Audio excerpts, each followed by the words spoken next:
Olá pessoal, espero como sempre que seja tudo bem com todos vocês. E eu deveria ter começado esse vídeo no mínimo há 15 ou 16 dias atrás. Porém eu fui empurrando, protelando, procrastinando a respeito dos assuntos que eu queria trazer aqui no vídeo. E um deles talvez seja relativo justamente a essa questão da falta de ânimo que muitas vezes acomete, especificamente a nós que estamos no espectro autista. Mas anteriormente a isso, a motivação inicial, que era o que eu já estava amadurecendo dentro de mim desde o dia 10 ou 11 de agosto, agora eu acho que foi um pouco entre esses dias, é a ideia de que a gente precisa sempre ter muita responsabilidade por todas as informações que a gente passa. E como que a gente pode ter responsabilidade por essas informações que a gente passa, tendo noção de que a gente não pode jamais falar daquilo que a gente não sabe, daquilo que a gente não estudou e não pesquisou o suficiente. Porque é como eu costumo dizer, de bem intencionados, o inferno está cheio, mas a gente não pode simplesmente, por causa da nossa boa intenção, achar que a gente pode falar de todos os assuntos que a gente quiser, sem ter o mínimo de critério e pesquisa a respeito do que a gente está falando.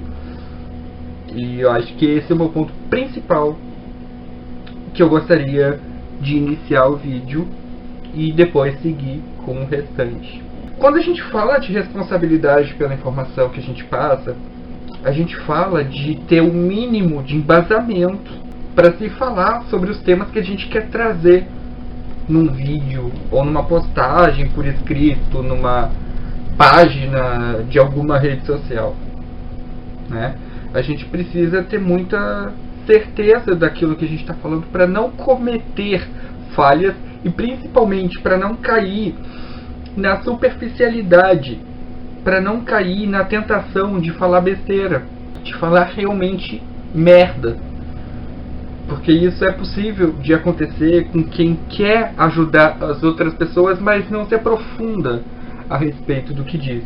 No começo do mês, eu me deparei com um vídeo de uma pessoa que havia afirmado naquele vídeo que tinha tido depressão e havia superado a depressão. Quando alguém posta um vídeo dizendo que teve depressão e que superou essa depressão, ela dá a entender que essa depressão teve cura.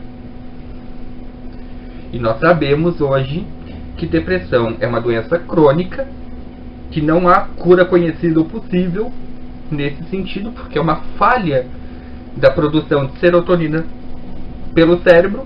Então o cérebro é deficiente, então a depressão não terá uma cura. Terá meios de se tratar, terá várias coisas que qualquer pessoa hoje em dia, lendo um pouquinho a respeito do tema, vai saber. E quando eu me deparei com aquele vídeo, eu pensei, não, pelo menos eu vou assistir, porque vai que eu esteja errado e ele tenha passado informações boas, né? Só que não foi o caso. Ele ficou falando que ele teve depressão por conta de vivências pessoais. Assim, é sabido também que o processo depressivo não precisa de experiências pessoais negativas necessariamente para acontecer, né? A pessoa que tem essa deficiência no cérebro da produção de serotonina, ela vai desenvolver a depressão de qualquer jeito, independente de ter a melhor vida do mundo ou não, né? Então, conforme eu assistia aquele vídeo postado por esse menino, eu vi que estava tudo errado, né? E eu tentei entrar em contato com essa pessoa dizendo que a informação que era passada era rasa e superficial. Eu fiz isso e eu não me arrependo disso, porque quando a gente está se expondo na internet, a gente tem que ter responsabilidade pelo que a gente faz, pelo que a gente fala, pelas informações que a gente passa. A gente tem que entender que é preciso assumir essa responsabilidade. Eu não posso simplesmente falar que, tipo, cobra tem pernas aqui e achar que não vai ter consequências, né? Eu tenho que ter responsabilidade pelo que eu falo, porque isso vai atingir outras pessoas. E principalmente no momento que a gente está vivendo agora de pandemia, de isolamento social, que muitas vezes as pessoas não estão conseguindo sair de casa para dar continuidade a terapias que elas haviam começado presencialmente anteriormente à pandemia. Muita gente não está podendo. Imagina uma dessas pessoas que está começando a fazer uma terapia, que de repente ainda não teve um diagnóstico fechado, mas que apresenta um quadro clássico de depressão. Aí ela vê o vídeo de uma pessoa que diz que teve depressão e que superou, que curou magicamente, e essa pessoa ainda no meio do vídeo insere no meio do negócio para colocar a cereja no bolo que teve intervenção da espiritualidade nisso, sendo que eu não tenho absolutamente nada contra quem vive a espiritualidade da forma que quiser. Nenhuma espiritualidade vai substituir um bom psicólogo, um bom psiquiatra.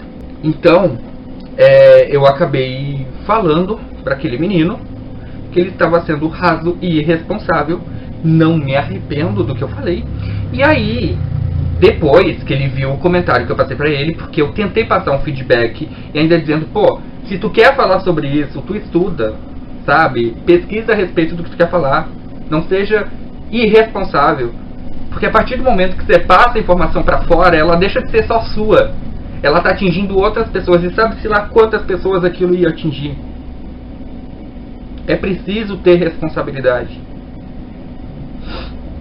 E aí, ele disse que eu não estava tendo boa vontade, porque ele estava cheio da boa intenção, e que era isso que contava. E eu revisei, dizendo que não é isso que conta. Porque não me interessa qual é a intenção da pessoa. A partir do momento que uma informação está sendo passada de uma maneira errada e de uma maneira equivocada, essa pessoa precisa ser responsabilizada. Caso alguém vá seguir conselhos furados e acabe se dando mal no meio do processo. Principalmente no momento de pandemia, onde muita gente não está tendo acesso à terapia ou a tratamento. Então, o primeiro ponto que eu queria trazer no vídeo é que a gente precisa ter muita responsabilidade pelo que a gente passa, pelas informações que a gente traz nos vídeos. E assim, não importa a minha vivência, não importa a minha intenção. Eu tenho que ter responsabilidade pela informação que eu trago. Eu tenho que saber do que eu estou falando. É o mínimo. É o mínimo. Porque se alguém puder ser minimamente beneficiado pelo que eu estou falando, essa pessoa só vai ser beneficiada se eu tiver responsabilidade pelo que eu estou falando. Se eu tiver compromisso em trazer uma informação que pode de fato ser útil para as pessoas. E não é qualquer informação, porque abrir a boca para falar qualquer um abre. Só que não é assim que as coisas devem funcionar. E talvez um dos motivos de eu ter protelado um pouco a gravação desse vídeo, de falar sobre esse tema em primeiro lugar antes de falar do segundo, foi porque eu estava tão indignado com aquilo que eu esperei o sangue baixar um pouco, porque eu estava com a cabeça muito quente a respeito disso. Estava muito mais irritado do que eu estou aparecendo aqui na frente da câmera, e eu estou me segurando muito ainda para não ficar bem mais irritado. E a segunda parte do vídeo, que eu gostaria de finalizar assim rapidamente, porque eu não quero que demore muito, eu queria falar um pouco sobre como está sendo complicado, mais uma vez, né, para nós que estamos no espectro autista, esse período de isolamento estendido, né, porque nós já estamos há mais de 5 meses em quarentena, em isolamento. Alguns de nós estão fazendo isolamento, né, porque muita gente não está fazendo isolamento, nunca fez, né. Mas mesmo assim, alguns de nós seguimos fazendo, porque é o que se espera, né? A gente quer que essa pandemia acabe o quanto antes. Mas assim, o impacto tem sido muito intenso, e eu não vou dizer que é só a nós que estamos no espectro. Não, isso está atingindo todo mundo, sabe? E tá difícil. Só que assim, eu tenho percebido, porque eu acho que foi no último vídeo, se eu não me engano, que eu falei que eu inclusive tinha acabado de voltar de uma crise maior. e ela foi deixando alguns rastros, né? Por exemplo, eu não sinto que eu me recuperei completamente dessa última crise que aconteceu em julho. Vocês imaginem, né? Faz um mês e meio, mais ou menos, que eu tive aquela crise maior. De várias outras que eu tive antes, mas essa eu acho que foi a que mais me atingiu. Eu percebo que desde então eu tenho sentido muito sono. É como se o cérebro estivesse funcionando ainda, de certa forma, num modo economia. De tipo, o foco ainda é limitado, a percepção da realidade está acontecendo, mas assim, existe um limite para a absorção do conhecimento, dos conceitos, principalmente agora, né, que retornaram às aulas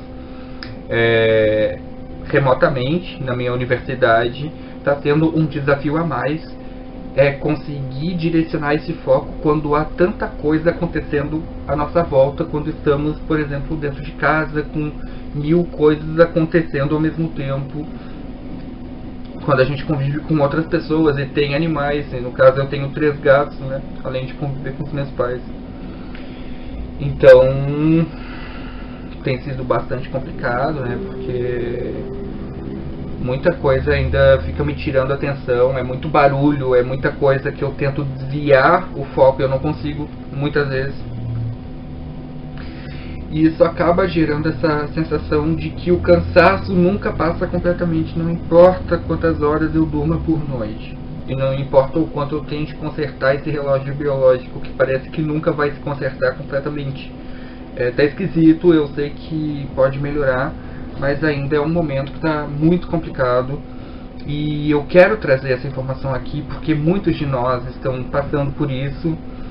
E muitas pessoas que convivem com quem está no espectro autista às vezes pode achar que a gente está de má vontade, ou às vezes algumas pessoas podem reparar que a gente está mais irritadiço, e de fato tem momentos que a irritabilidade aumenta muito. E podem perceber que às vezes a gente está mais focado em alguns pensamentos repetitivos. Por exemplo, assim, que a gente fica entrando numa espécie de repetição contínua de alguns pensamentos que já são naturalmente recorrentes, mas que nesses momentos acabam ficando mais ali, assim, tipo, não, eu só consigo concluir tal coisa se eu terminar tais coisas antes. Então, até pra gente evitar que uma outra crise chegue, a gente acaba fazendo muito mais stints para se autorregular, né? E eu percebo que eu faço alguns stints, assim, ou é o tipo de balançar as mãos, ou é balançar algum dedo da mão, assim, que eu tenho mania de fazer isso também. E eu faço outros, mas assim, eu percebo que nesses momentos eu fico mais... Eu me pego fazendo os stints em momentos aleatórios do dia, quando eu tô, sei lá, tipo, eu tô fazendo comida, e aí alguma coisa me distrai, eu tenho que me regular de novo, e tem que ser, né? E eu fiquei sabendo recentemente, acho que faz uns 2 dias, 2 dias, mais ou menos, que eu fiquei sabendo que uma menina autista, ela foi internada à força, porque o pessoal do CAPS não soube lidar com ela.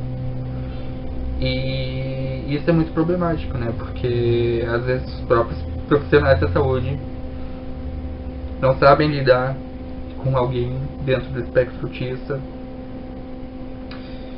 e acabam achando que, sei lá, é um surto psicótico e que a pessoa tá tipo, agressiva no nível de ficar perigosa para outras pessoas. E, então, assim, é uma coisa complicada, né?